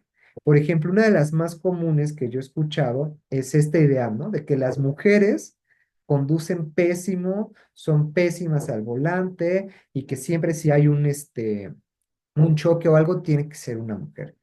Y a mí una de las cosas, este es un experimento que yo he hecho en mi cabeza, es cuántas veces yo he ido en el taxi o he ido en el Uber y casi vas a tener, el Uber se atraviesa o algo y dice, tenía que ser vieja. O sea, yo lo he escuchado y volteas a ver y es otro hombre, ¿no? O sea, el otro chofer también era hombre. Pero la persona, el conductor, va esperando que esa persona sea una mujer. Y entonces, cuando resulta que sí es una mujer, termina comprobando su sesgo cognitivo asociado a que las mujeres son malas al volante. Entonces tendemos a creerla a partir de la repetición. De hecho, hay experimentos que han puesto a las mujeres a manejar máquinas o automóviles y no hay diferencias estadísticas en cómo una mujer maneja un automóvil y un hombre. ¿En qué sí, es decir, en la ejecución total, en qué sí hay diferencias? Uno, ¿a qué edad aprenden las mujeres? ¿Y qué tienen que hacer las mujeres para conducir un coche? A muchos hombres se les enseña desde que tienen 15, 16 años y es una cuestión incluso de crianza paternal o una tradición que tienen muchos padres con hijos varones de enseñarles a conducir y eso no muchas veces ocurre con las mujeres. Pero el punto es que se ha creído que las mujeres innatamente tienen menos capacidades visoespaciales. De hecho, les ponía ¿no? Que es con la que yo crecí. A mí me enseñaron este estudio y me están diciendo que los hombres tienen mayor capacidad visoespacial. Eso combina muchísimo con este sesgo de decir, pues si los hombres tienen mayor capacidad visoespacial que las mujeres, pues es obvio entonces que las mujeres van a tener mayores problemas manejando. O sea, ven cómo se van construyendo ciertas nociones. ¿Y cómo lo hacen? A través del estudio de rotación mental, estos cuadros que les digo que te ponen el cuadro y luego te dicen, rótalo 90 grados en tu cabeza, rótalo 180 y tienes tú que elegir cuál es el cuadro idóneo en la rotación. Bueno, pues aquí les tengo un experimento que me encanta, que a un grupo de mujeres y a un grupo de hombres se les puso a hacer esta tarea de rotación y lo que ustedes ven aquí es el porcentaje de errores que tenían tanto mujeres como hombres. Si ustedes ven la primera gráfica, lo que observan es que efectivamente esto responde al sesgo. Las mujeres en la actividad presentaron mayor número de errores que los hombres. Y uno podría decir, ya ven, ya está comprobado, ¿no? Ahí está. ¿Qué ocurrió? Que pues estas investigadoras, ¿no? Que además fueron mujeres las que se les ocurrió esto, dijeron, oigan, ¿y qué pasa si antes de que hagan la tarea, nosotros destruimos el mito? ¿Cómo lo destruimos? Diciéndole a las mujeres, a ver, vas a hacer una tarea de rotación de cubos y pues te digo que las mujeres suelen salir mejor que los hombres. De hecho, nosotras las mujeres somos muy buenas rotando este tipo de cubos mentalmente porque somos muy visuales. Entonces le decían a las mujeres este tipo de información y a otro grupo de mujeres no se la decían, las dejaban con el sesgo. Lo que encontraron, ¿no? Es que las proporciones de errores eran mucho mayores en las mujeres a las cuales no se les había de alguna manera negado el mito o no se les había hecho este tipo de intervención, mientras que las mujeres que habían tenido esta intervención previa bajaban el nivel de error respecto al de las otras. Lo que nos está poniendo sobre la mesa este tipo de estudios es que si esto se puede modular a nivel de expectativa, ¿es una cuestión innata o es una cuestión social? Si a mí todo el tiempo me están diciendo que lo voy a hacer mal, que no puedo, pero que además es mi biología, que yo lo voy a hacer mal porque biológicamente así soy, pues probablemente lo voy a hacer mal, porque yo creo, ese es el resultado que yo estoy esperando desde antes. Pero si mi expectativa se genera al revés, ¿no? Vamos a encontrar cambios distintos como ocurrió en este experimento. Ahora, a esto es a lo que le llamamos neurosexismo. Es decir, ese entronque entre la neuronarrativa y el sexismo. Cordelia Fine es una filósofa de la biología. Ella propone el concepto de neurosexismo, es decir, son todas las narrativas que se componen de tres elementos. Estas narrativas hablan de que mujeres y hombres somos distintos derivado de nuestros cerebros, no hay más, ¿no? Y se compone de tres elementos. Uno es el esencialismo, que ya lo hemos visto aquí. ¿Qué significa que sea esencialista? Lo que observamos hace rato, las mujeres pues van a conducir mal porque así son las mujeres, es parte de su esencia. Las mujeres son más empáticas, así son, es la esencia de la feminidad ser más empático, más servicial.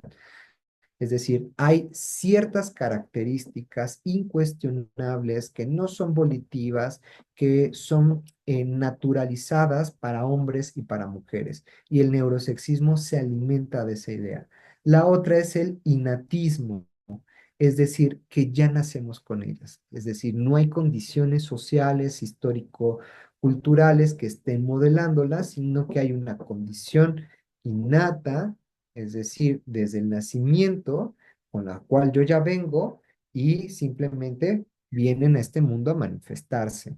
Y hay un tercer elemento que es el cerebrocentrismo, que es el principal, es como las galletitas del neurosexismo. Le encanta el cerebrocentrismo al neurosexismo. ¿Qué es esto? Dar todo tipo y suerte de explicaciones basadas en el sistema nervioso, haciendo a un lado condiciones y factores que pueden ayudarnos a entender como condiciones históricas, culturales, sociales, etcétera. El neurosexismo se alimenta de estos tres elementos y todo lo que yo les he mostrado se explica a través de estos tres elementos. Todos esos sesgos son esencialistas, dicen los hombres son así o así, son innatistas, no cuestionan que hay una condición social y son cerebrocentristas. Es el cerebro la fuente creadora de la conducta y las diferencias entre mujeres y hombres. Y bueno, ese neurosexismo es muy importante ponerlo sobre la mesa porque, como dice Cordelia Fine, si no lo vemos en nuestra práctica cotidiana, caemos en él. O sea, vamos a caer en el neurosexismo y vamos a hacer una neurociencia sexista. No hay de otra. Si yo no me cuestiono estas tres cosas que estamos viendo acá, lo más probable es que las voy a reproducir. Así que aquí viene la pregunta. ¿Cómo hago entonces yo una neurociencia con perspectiva de género? ¿Qué elementos puedo yo utilizar para hacer este tipo de neurociencias escapándome de ahí? Lo primero que les quiero decir es que la neurociencia por sí misma ya tiene algunas críticas internas que se ha hecho a sí misma y que me parecen bien valiosas. Y la primera de ellas que se ha hecho es que el cerebro es sumamente complejo en términos de plasticidad, es decir, no es una cosa ya dada, es un órgano con capacidad de transformarse. ¿Qué es lo que nos han dicho todo el tiempo? Que las neuronas con las que nacemos son con las que nos vamos a morir. Y esto es sí y no. Hay áreas de nuestro cerebro que siguen produciendo neuronas todo el tiempo. Por ejemplo, el hipocampo, que es una estructura que está internamente en los lóbulos laterales de nuestro cerebro asociadas a la memoria, se observa que hay células madre que están justamente en la base del cerebro que están generando constantemente esta proliferación de especialización de esas células madres en neuronas y pueden trasladarse a regiones como el hipocampo. Es decir, no es tan cierto eso, pero sí es verdad que en muchas otras regiones sí tenemos neuronas, que neurona que muere, neurona que no es reemplazada. En ese sentido, lo que se observa aquí es que, ¿qué es lo que sí se modifica mucho? Aquí lo que ustedes observan son cuatro cortes cerebrales de recién nacidos. Esto, por supuesto, que son estudios post-mortem. Es un estudio clásico del 39. Ahorita sería muy difícil hacer algo así, ¿no? Pero este estudio nos da una lección bien interesante porque vean, este es un corte de un cerebro de un recién nacido. Y los puntitos negros que ustedes observan en este corte, pues son cuerpos o somas, es decir, los cuerpos neuronales. Esto es al primer mes, esto es el corte de un cerebro de un recién nacido del primer mes, del 3 meses y de 6 meses. Si yo hago un conteo de los somas, es decir, de la cantidad de neuronas que hay, yo voy a encontrar que la diferencia no es realmente grande. ¿Qué es lo que cambia en un cerebro de un recién nacido a un cerebro de 6 meses? La cantidad, creo que lo podemos ver aquí, es obvio, la cantidad de ramificaciones. Acuérdense que nuestros somas se conectan a través de ramificaciones llamadas dendritas. Y esas dendritas crecen con la experiencia de aprendizaje, con la experiencia continua, etcétera. Esas ramificaciones son las que permiten generar cambios plásticos en el cerebro. Es decir, no es la cantidad de neuronas, sino cómo se conectan nuestras neuronas. Y hay estudios que nos han mostrado que, por ejemplo, en los primeros 12 años de vida, estas sinapsis se hacen impresionantemente abundantes y en los primeros 12 meses de vida, se sostiene todavía un tiempo hasta los 10 años de edad y a partir de los 10 años empiezan a caer un poquito, ¿no? Yo que estoy en mis treinta y tantos, ya, voy en declive, ya los que estamos de 30 para acá ya vamos en declive, pero vean qué interesante, porque ese declive es muy lento, es muy, muy, muy, muy lento.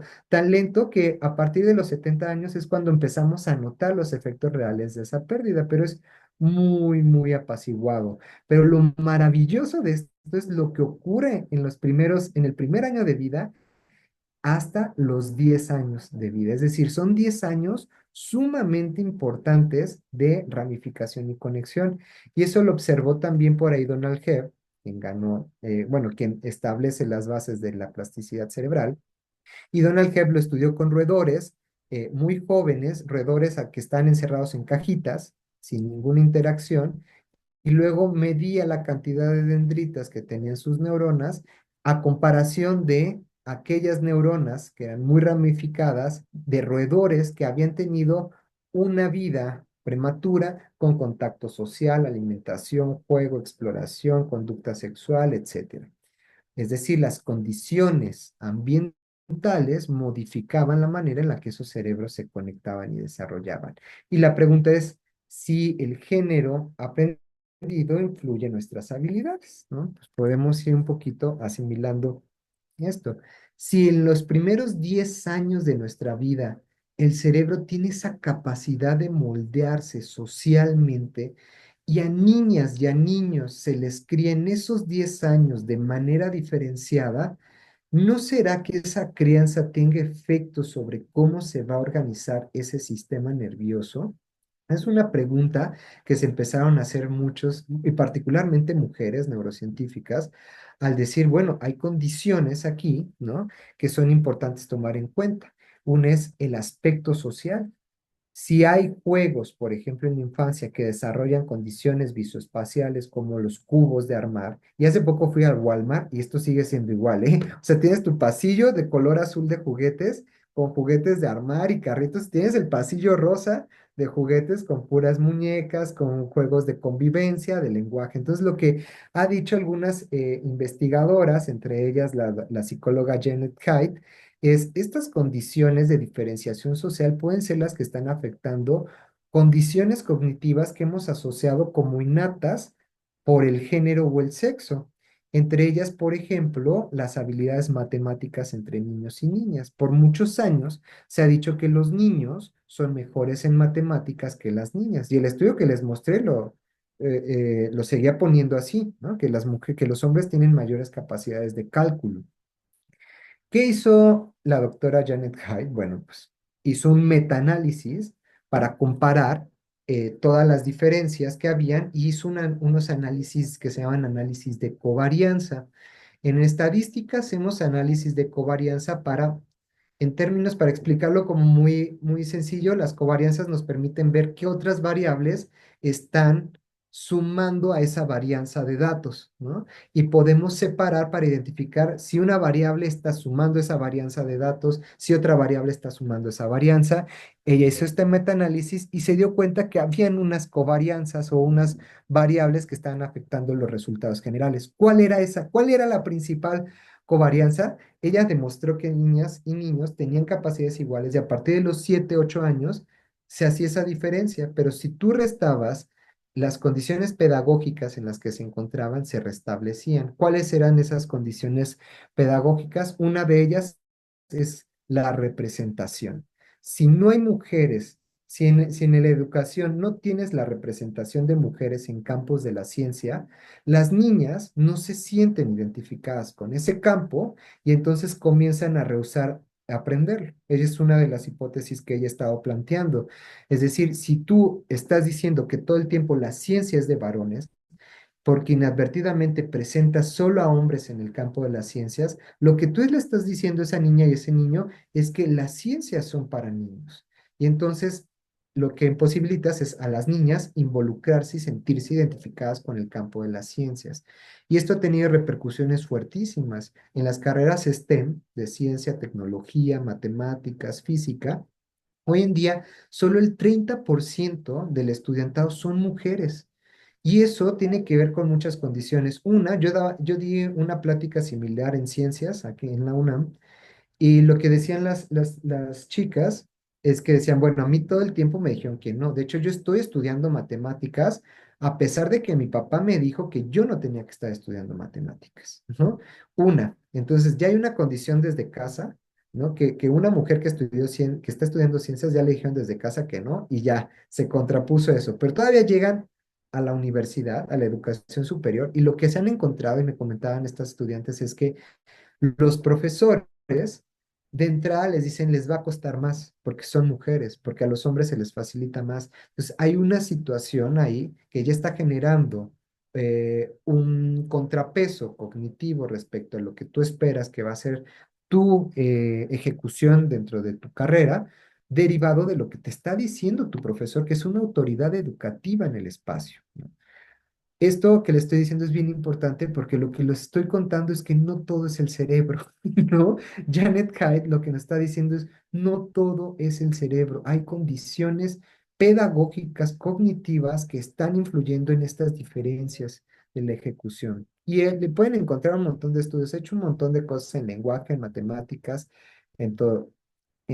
Están en la APA, desde la UNAM, desde sus cuentas pueden entrar y descargar desde la APA, pueden encontrar un montón de los estudios de la psicóloga Haidt. Y bueno, lo otro que tenemos es algo que ya se ha hecho muy popular, que es el cerebro mosaico, que seguramente ya lo han escuchado, se ha popularizado mucho la noción del cerebro mosaico, que Daphne Joel eh, me pareció bien inteligente lo que hizo, porque Daphne Joel primero eh, en una base, en un banco de cerebros que tienen con la imagenología, separa en hombres y mujeres y analiza estadísticamente la diferencia por estructuras cerebrales. Y lo que encontró Dafna es que efectivamente, si tú haces ese estudio y obtienes las tendencias y las medias por nivel de estructura, ya sea morfometría, vas a encontrar que hay estructuras en los hombres con ciertos tamaños en promedio mayores a las estructuras de las mujeres en promedio, ¿no? En términos de media estadística. Pero ¿qué es lo que hizo ella? Dijo, bueno, pues si esto es cierto en términos estadísticos y en hombres tienen cierto tamaño y las mujeres otro cierto tamaño, pues digamos que yo ya tengo rangos de tamaño de lo que me puedo esperar en un hombre y de lo que me puedo esperar en una mujer. Así que esos rangos que ella obtuvo, después se los aplicó a todos los cerebros de las mujeres y de los hombres. Y dijo, a ver, si el rango del cerebro de las mujeres es este, pues en teoría todas las mujeres van a tener que estar en ese rango. Y lo que ven aquí, a ver si me logro explicar, es que cada columna es una persona distinta y lo que ven en la fila es una estructura distinta.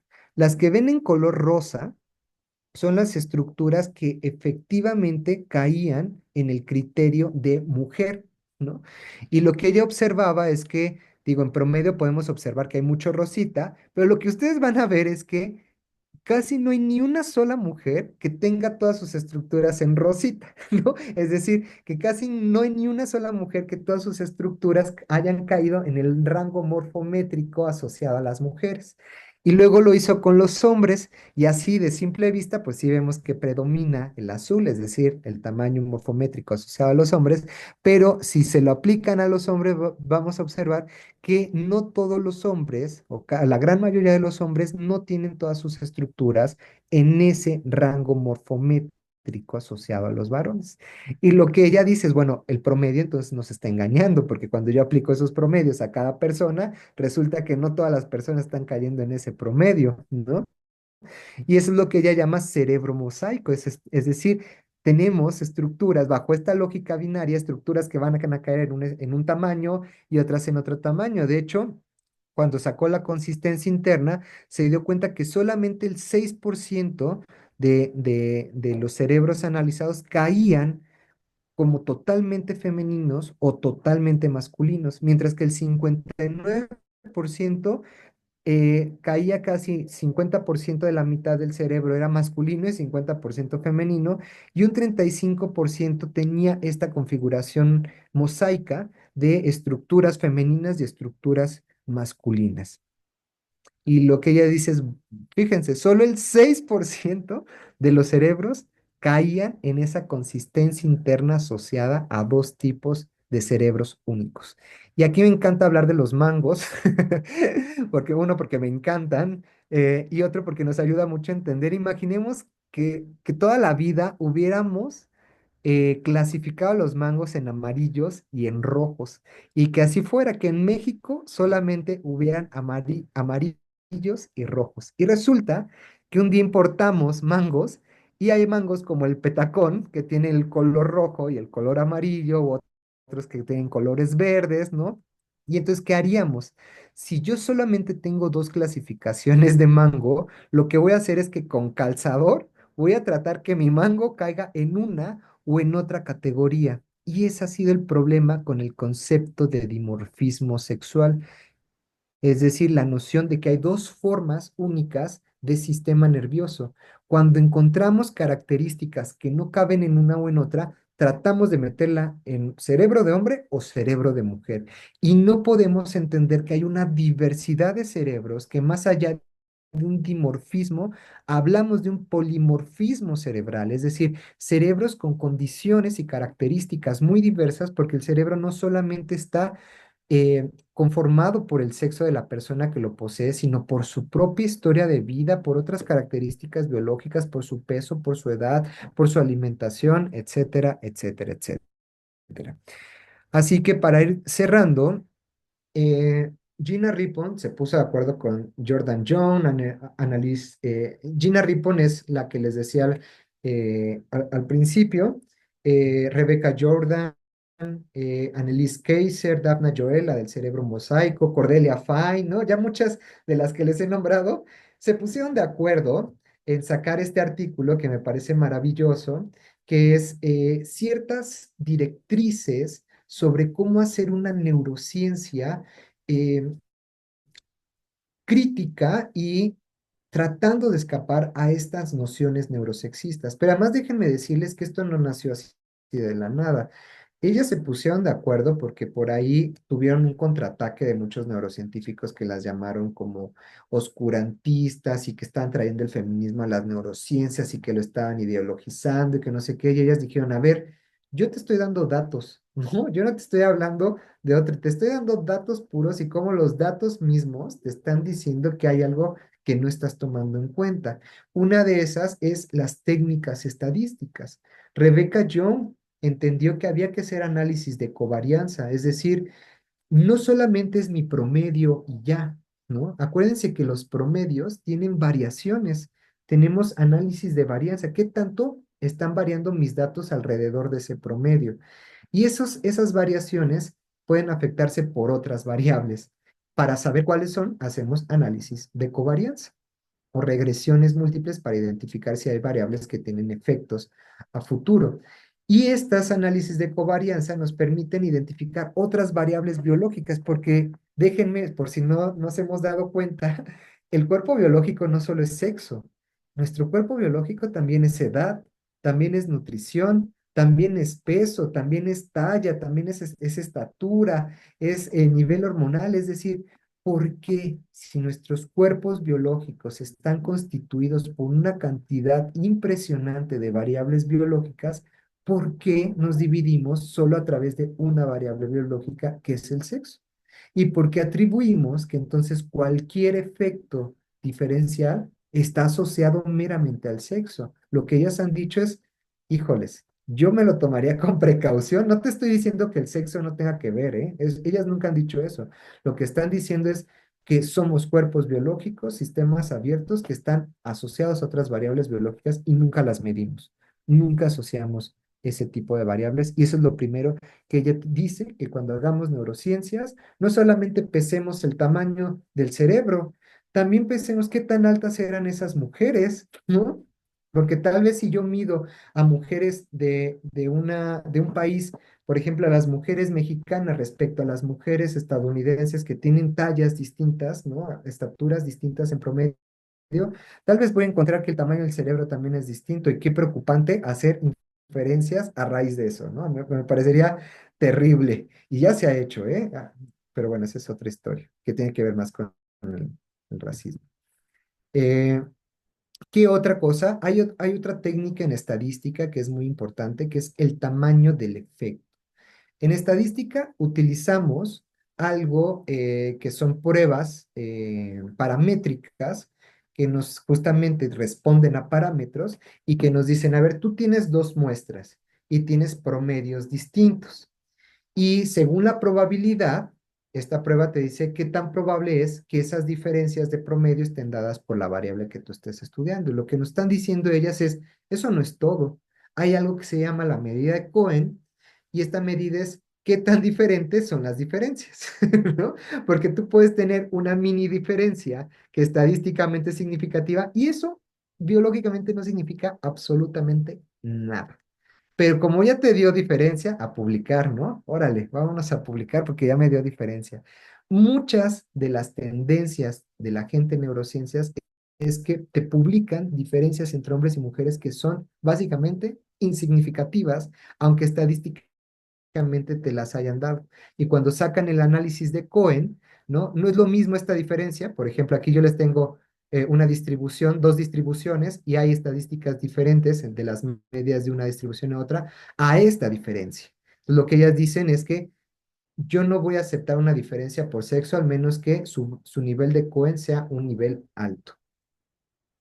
La tercera, que me parece importante, es, ¿se puede replicar mi estudio? No tienen idea de la cantidad de estudios neurociencias de la diferencia entre hombres y mujeres que jamás han sido replicados. O sea, no tendemos en neurociencias a replicar estudios.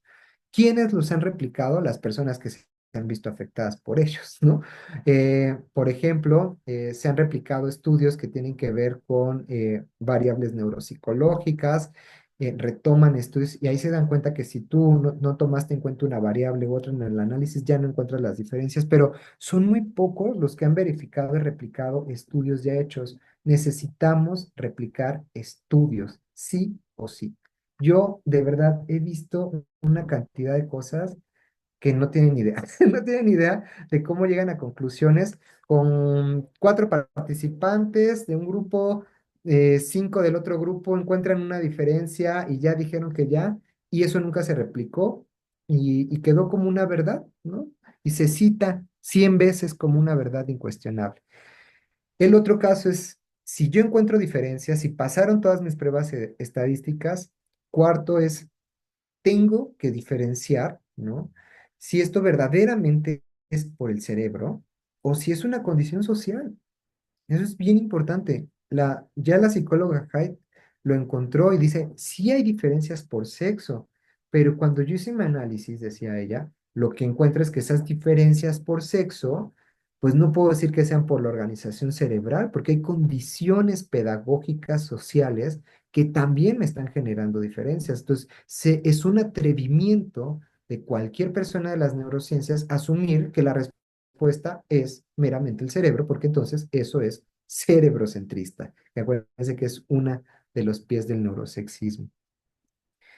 Quinto, y esta es una recomendación personal que yo les hago, esa ya no las dicen ellas, pero esta es una que yo hago personalmente, es si haces neurociencias en temas de género y sexualidad, te tienes que formar sí o sí en términos de derechos humanos e igualdad de género.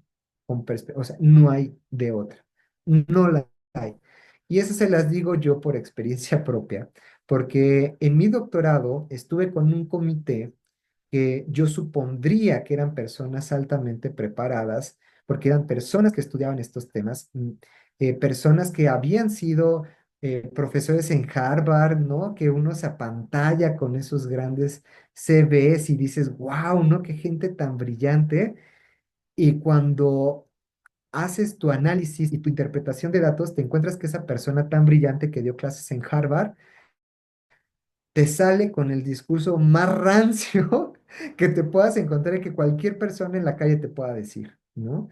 Y dices, bueno, ¿dónde quedó toda esa preparación? No es que no la tenga, es que una cosa es que sepas la técnica, sepas de neurociencias, seas una persona muy brillante en ese campo, y otra cosa es que tengas perspectiva de género y derechos humanos. Son competencias totalmente distintas que cuando no las desarrollas, puedes caer en sesgos de género, en sesgos sexistas y hacer inadvertidamente una ciencia que termina siendo discriminatoria y afectando a la población con la cual tú estás trabajando. Y ya finalmente, el otro recurso ya para terminar es evitar el sesgo del cajón de archivo. Así se llama este fenómeno en ciencias. Se llama el sesgo de cajón de archivo. ¿Qué es este sesgo? En neurociencias y en general en todas las ciencias, particularmente en las metodologías cuantitativas, a partir de utilizar la estadística como una estrategia de análisis, nos enseñan que lo que nos interesa son las diferencias, ¿no? O sea, todo el tiempo nos enseñan a encontrar diferencias y si mi prueba T me encontró diferencias, que si mi análisis de varianza, que si mi regresión, que si mi no sé qué, siempre estamos buscando diferencias. Y cuando las encontramos, buscamos publicarlas, ¿no? ¿Qué pasa cuando no las encuentras? Bueno, yo lo he visto en el laboratorio. Cuando no encuentras diferencias, dices, pues ya, no salió, entonces lo metemos al cajón, al archivero, y adiós, y pues estuvo padre, ni modo. Y eso nunca ve la luz, ¿no? Porque lo que estamos buscando solamente es cuando hay diferencias. ¿Qué es lo que se ha observado? Se hizo un estudio no recuerdo si eran neurocientíficos, psiquiatras o psicólogos, pero cuando ellos veían su archivo, resulta que había un montón de investigación valiosísima donde no encontraron diferencias entre hombres y mujeres. Y esa investigación jamás se publicó, jamás se reportó, jamás se compartió, porque siempre nos han dicho que si no hay diferencias, entonces no tienes resultados. Cuando la no diferencia es un resultado por sí mismo y eso genera un sesgo. Si yo solo publico cuando hay diferencias, entonces lo que yo voy a encontrar publicado en la revista científica son justamente diferencias entre hombres y mujeres. Y nunca voy a ver publicados todas aquellas investigaciones que no las encontraron. Eso es lo que se llama el sesgo del cajón de archivo.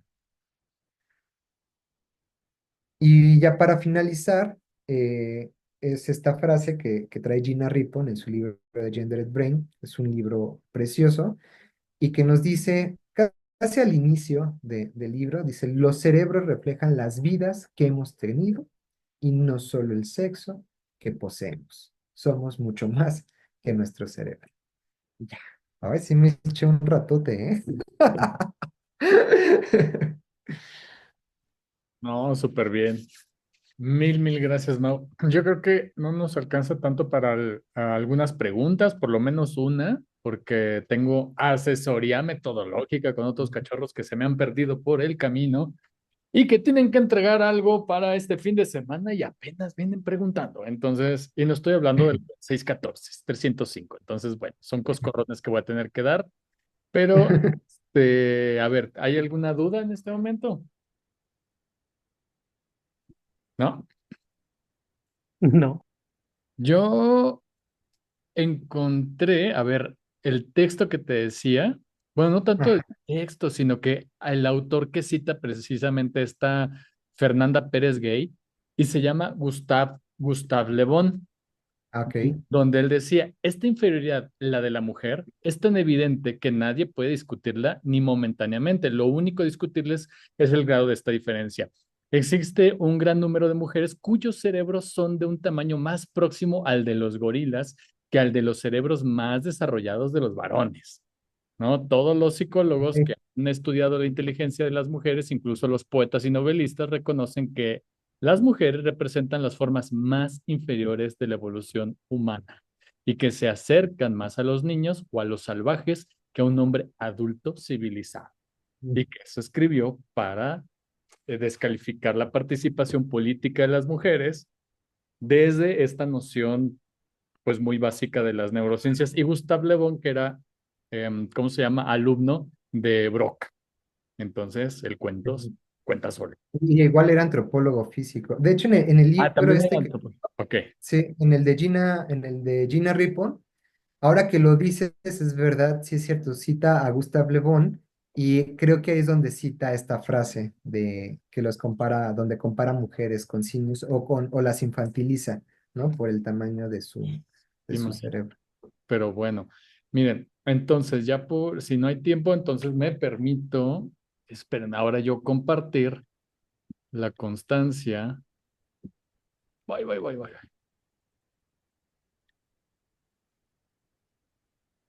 Pues que se la voy a otorgar a nuestro querido Mau por habernos compartido precisamente el día de hoy esta ponencia llamada Haciendo Neurociencias con Perspectiva de Género, pues en el marco del seminario de posgrado, Investigación con Perspectiva de Género. Mil gracias, Mau. Espero que el próximo año, en la fecha de la Semana del Cerebro, que ya no sea tan accidentado, pueda estar otra vez con nosotras, ¿no? Yo te lo agradezco un montón. Y pues cierro esta sesión y ya la vuelvo a abrir para el otro grupo que sigue después, ¿no? Mau, te lo agradezco. Te mando tu constancia. ¿Quieres por correo o por WhatsApp? Está bien. Te la mando. Por un WhatsApp si quieres, para más rapidito. Va. Bueno, pues ¿Va? muchas gracias, Mau. Bueno, Te abrazo no, mucho. muchas gracias a ustedes. Un gustazo poder compartir espacio. Nos Gracias. vemos. Muchas Nos gracias. vemos. Gracias. Hasta Gracias. luego.